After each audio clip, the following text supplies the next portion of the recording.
Well, Shri MD Lakshminarayan sir, we request you to please come on the podium and share your thoughts for us. So, ದಯವಿಟ್ಟು ನಿಮ್ಮ ಅನುಭವ ನಮ್ಮ ಜೊತೆ ಇವತ್ತು ಹಂಚ್ಕೊಳ್ಳಿ.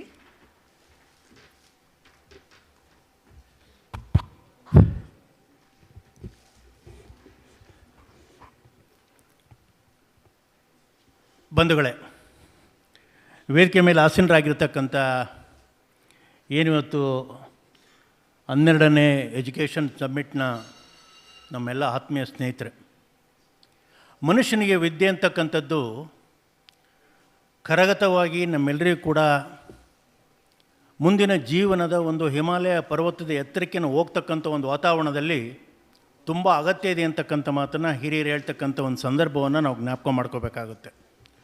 ಇಂಥ ಸಂದರ್ಭದಲ್ಲಿ ನಾವೆಲ್ಲರೂ ಕೂಡ ಉನ್ನತ ಹುದ್ದೆಗಳಿಗೆ ನಾವು ಹೋಗ್ತಕ್ಕಂಥ ಒಂದು ವಾತಾವರಣವನ್ನು ಸೃಷ್ಟಿ ಮಾಡಿಕೊಂಡು ಚಿಕ್ಕ ಮಗುವಿನಿಂದ ಹಿಡಿದು ನಾವು ಕೊನೆಯ ಹಂತದವರೆಗೂ ಕೂಡ ವಿದ್ಯೆಯನ್ನು ಕಲಿತಕ್ಕಂಥ ಒಂದು ಸಂದರ್ಭವನ್ನು ಜ್ಞಾಪಕ ಮಾಡಿಕೊಂಡಾಗ ನಾನಾದರೂ ಕೂಡ ಈಗ ನನ್ನ ಹಳ್ಳಿಯ ಗ್ರಾಮೀಣ ಪ್ರದೇಶದಲ್ಲಿ ಓದಿ ಒಬ್ಬ ಶಾಸಕನಾಗಿ, ವಿಧಾನ ಪರಿಷತ್ತಿನ ಸದಸ್ಯನಾಗಿ, ಹ್ಯಾಂಡ್ಲೂಮ್ ಡೆವಲಪ್ಮೆಂಟ್ ಕಾರ್ಪೊರೇಷನ್ನ ಕ್ಯಾಬಿನೆಟ್ ದರ್ಜೆಯ ಅಧ್ಯಕ್ಷನಾಗಿ, ಇವತ್ತು ಹಿಂದುಳಿದ ವರ್ಗಗಳ ಒಬ್ಬ ರಾಜ್ಯಾಧ್ಯಕ್ಷನಾಗಿ ಕೆಲಸ ಮಾಡುವಂಥ ಒಂದು ಸಂದರ್ಭದಲ್ಲಿ ಜ್ಞಾಪಕ ಮಾಡಿಕೊಂಡಾಗ ನನ್ನ ಸ್ನೇಹಿತರ ಹತ್ರ ನಮ್ಮ ಹಿರಿಯರಾದಂಥ ಸತ್ಯಮೂರ್ತಿಯವರು, ಮದನ್ ಗೋಪಾಲ್ ಅವರು ನಾವೆಲ್ಲರೂ ಕೂಡ ಜೊತೆಯಲ್ಲಿ ಇರುವಂಥ ಕೆಲಸದಲ್ಲಿ ನಾನು ಮಾತಾಡುವಂಥ ಸಂದರ್ಭದಲ್ಲಿ ನಾನು ಜ್ಞಾಪಕ ಮಾಡಿಕೊಂಡೆ.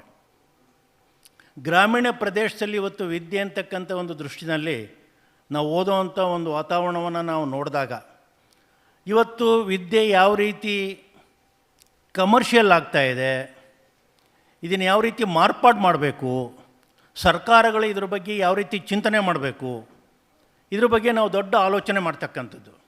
ಸರ್ಕಾರದಲ್ಲಿ ಇರುವಂಥ ಸಂದರ್ಭದಲ್ಲೂ ಕೂಡ ನಾವು ಇರ್ತಕ್ಕಂಥ ಶಾಸಕರು ಈ ಮಕ್ಕಳ ವಿದ್ಯಾಭ್ಯಾಸದ ಬಗ್ಗೆ ಯಾವ ರೀತಿ ಅರಿವನ್ನು ಮೂಡಿಸ್ಬೇಕು ಅನ್ನೋದ್ರ ಬಗ್ಗೆ ಅನೇಕ ತಜ್ಞರ, ಅನೇಕ ಹಿರಿಯ ಅಧಿಕಾರಿಗಳ ಜೊತೆಯಲ್ಲಿ ಕೂತು ಚರ್ಚೆ ಮಾಡಿ ವಿಧಾನಸಭೆಯಲ್ಲಿ ಪರಿಪೂರ್ಣವಾಗಿರ್ತಕ್ಕಂಥ ಒಂದು ಚಿತ್ರಣವನ್ನು ತೆಗೆದುಕೊಂಡು ಇವತ್ತು ನಮ್ಮ NEPಗೆ ಸನ್ಮಾನ್ಯ ಮದನ್ ಗೋಪಾಲ್ರವರು ಇವತ್ತು ಅಧ್ಯಕ್ಷ ಕೆಲಸ ಮಾಡ್ತಾಯಿದ್ದಾರೆ.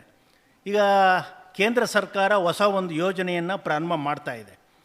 ಆದರೆ ಮಾಡೋವಂಥ ಕಾಲದಲ್ಲಿದ್ದು ಆಯಾ ರಾಜ್ಯಗಳಲ್ಲಿ ಚರ್ಚೆ ಆಗಬೇಕು. ಪರಿಪೂರ್ಣವಾಗಿ ಇಡೀ ಇರ್ತಕ್ಕಂಥ ನಮ್ಮ 6.5 ಕೋಟಿ ಜನ ನಾವೆಲ್ಲರೂ ಕೂಡ ಚರ್ಚೆ ಮಾಡಬೇಕು. ಇದನ್ನು ಇಂಪ್ಲಿಮೆಂಟ್ ಮಾಡ್ತಕ್ಕಂಥ ಒಂದು ವ್ಯವಸ್ಥೆ ಒಳಗಡೆ ಬರ್ತಕ್ಕಂಥ ಎದುರುಗಳು ತೊಡರುಗಳು ಎರಡನ್ನೂ ಕೂಡ ನಾವು ನಿವಾರಣೆ ಮಾಡಿಕೊಂಡು ಇದನ್ನು ನಾವು ಇಂಪ್ಲಿಮೆಂಟ್ ಮಾಡಬೇಕಾಗಿರ್ತಕ್ಕಂಥದ್ದು ನಮ್ಮ ಆದ್ಯ ಕರ್ತವ್ಯ ಅಂತಕ್ಕಂಥ ನಾನಾದರೂ ಕೂಡ ನಾನು ಭಾವಿಸ್ಲಿಕ್ಕೆ ಹೋಗ್ತಾನೆ.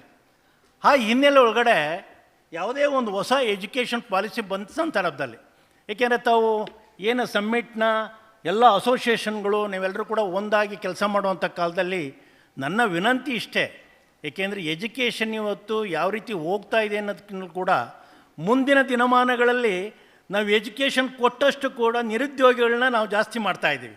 ಇದು ನಮಗೆ ಒಂದು ಇರ್ತಕ್ಕಂಥ ಆತಂಕ. ಇದನ್ನು ಕೂಡ ನಾವೊಂದು ಕನ್ಸಿಡರೇಷನ್ ತೊಗೋಬೇಕಾಗುತ್ತೆ ಅಂತಕ್ಕಂಥದ್ದನ್ನು ಕೂಡ ಯೋಚನೆ ಮಾಡಬೇಕು. ಅದಕ್ಕೆ ನೀವು ಹೊಣೆ ಆಗಲ್ಲ, ಇದಕ್ಕೆ ಸರ್ಕಾರಗಳು ಹೊಣೆ ಆಗುತ್ತೆ. ಆ ಸರ್ಕಾರಗಳಿಗೆ ನಾನು ಹೇಳ್ತಾ ಇರ್ತಕ್ಕಂಥ ಒಂದು ವಾತಾವರಣದಲ್ಲಿ ಇವತ್ತು ಆ ಸರ್ಕಾರಗಳು ನಾವು ಕೊಡ್ತಾ ಇರ್ತಕ್ಕಂಥ ವಿದ್ಯೆಗೆ ಅನುಗುಣವಾಗಿ ಅದಕ್ಕೆ ನಾವೇನಾದರೂ ಕೂಡ ಉದ್ಯೋಗಗಳನ್ನ ಸೃಷ್ಟಿ ಮಾಡ್ತಕ್ಕಂಥ ಒಂದು ವ್ಯವಸ್ಥೆನೂ ಕೂಡ ಆಗಬೇಕು ಅಂತಕ್ಕಂಥ ದೃಷ್ಟಿಯಿಂದ ಇವತ್ತು ಎಜುಕೇಷನ್ ಮಾರ್ಪಾಟು ಆಗಬೇಕು. ನಿಜ, ನಾನು ಕೂಡ ಒಪ್ಕೊತೇನೆ. ಏಕೆ ನಾನು ಕೂಡ ವಿಧಾನ ಪರಿಷತ್ ಸದಸ್ಯನಾಗಿದ್ದಾಗ ದೆಹಲಿಗೆ ಅಲ್ಲಿರ್ತಕ್ಕಂಥ ಮುಖ್ಯಮಂತ್ರಿಗಳು ಯಾವ ರೀತಿ ಎಜುಕೇಷನ್ನ ಕೊಡ್ತಾ ಇದ್ದಾರೆ ಅನ್ನೋದ್ರ ಬಗ್ಗೆ ಕಮಿಟಿಯ ಮೂಲಕ ಹೋಗಿ ನಾವು ಚರ್ಚೆ ಮಾಡಿಕೊಂಡು ಆ ವಿದ್ಯಾಭ್ಯಾಸವನ್ನು ನಾವು ಕರ್ನಾಟಕದಲ್ಲಿ ಯಾಕೆ ಇಂಪ್ಲಿಮೆಂಟ್ ಮಾಡಬಾರ್ದು ಅನ್ನೋದ್ರ ಬಗ್ಗೆ ಚರ್ಚೆ ಮಾಡಬೇಕು ಅನ್ನೋ ಉದ್ದೇಶದಿಂದ ನಾವು ಕಮಿಟಿಯವರು ಹೋಗಿದ್ವಿ. ನಿಜ, ಒಪ್ಕೋಬೇಕಾಗುತ್ತೆ. ಆದರೆ ಒಂದೊಂದು ರಾಜ್ಯಗಳಲ್ಲಿ ಕೊಡ್ತಕ್ಕಂಥ ಒಂದು ವ್ಯವಸ್ಥೆ ನಮ್ಮ ಕರ್ನಾಟಕದಲ್ಲಿ ಯಾಕೆ ಆಗ್ತಾ ಇಲ್ಲ, ಅದನ್ನು ಯಾಕೆ ಪ್ರೈವೇಟ್ನಿಂದ ಯಾಕೆ ಎಜುಕೇಷನ್ ಈ ರೀತಿ ಉನ್ನತವಾಗಿರ್ತಕ್ಕಂಥ ಇದನ್ನು ಏನು ಹೇಳ್ತೀವಿ, ಹೈಟೆಕ್ ವಿದ್ಯಾಭ್ಯಾಸ ಅಂತಕ್ಕಂಥದ್ದನ್ನು ಕರಿತೇವೆ. ಅಥವಾ ಏನಾದರೂ ನಾವು ಸತ್ಯಮೂರ್ತಿಯನ್ನು ನಾವು ಮಾತಾಡ್ಬೇಕಾದ್ರೆ ಸ್ಟಾರ್ ವಿದ್ಯಾಭ್ಯಾಸ ಈ ರೀತಿಯನ್ನು ಕೂಡ ನಾವು ಕರಿತಕ್ಕಂಥದ್ದು. ಆ ದೃಷ್ಟಿಗೆ ನನ್ನ ಅಭಿಪ್ರಾಯದಲ್ಲಿ ಎಜುಕೇಷನ್ ಅಂತಕ್ಕಂಥದ್ದು ಮಾರಲ್ ಆಗಿ ಎಲ್ಲರಿಗೂ ಕೂಡ ಸಿಗುವಂಥ ಒಂದು ವಸ್ತು ಆಗಬೇಕು ಅಂತಕ್ಕಂಥ ಒಂದು ದೃಷ್ಟಿಯಿಂದ ಹೋಗಲಿ ಅಂತಕ್ಕಂಥ ಮಾತನಾಡ್ತಾ, ಏನು ತಾವು ಇವತ್ತು 12ನೇ ಸಮ್ಮಿಟ್ನ ಇವತ್ತು ಮಾಡ್ತಾ ಇರ್ತಕ್ಕಂಥ ಒಂದು ಸಂದರ್ಭದಲ್ಲಿ ನಿಮ್ಗೆಲ್ಲರಿಗೂ ಕೂಡ ಶುಭ ಕೋರಿ ಎಜುಕೇಷನ್ಗೆ ಮುಂದಿನ ಮಕ್ಕಳ ಭವಿಷ್ಯದ ಬಗ್ಗೆ ಚಿಂತನೆ ಮಾಡಲಿಕ್ಕೆ ನಮ್ಮೆಲ್ಲರಿಗೂ ಕೂಡ ಒಂದು ಒಳ್ಳೆಯದಾಗಬೇಕು ಅಂತಕ್ಕಂಥ ಒಂದು ದೃಷ್ಟಿಯಲ್ಲಿ ಬಂದು ಕಾರ್ಯಕ್ರಮವನ್ನು ಉದ್ಘಾಟನೆ ಮಾಡಿದ್ದೀನಿ. ಭಗವಂತ ನಿಮ್ಮೆಲ್ಲರಿಗೂ ಕೂಡ ಒಳ್ಳೇದು ಮಾಡಲಿ ಅಂತಕ್ಕಂಥ ಮಾತನಾಡ್ತಾ ನನ್ನ ಮಾತು ಮುಗಿಸ್ತೇನೆ. ಧನ್ಯವಾದಗಳು.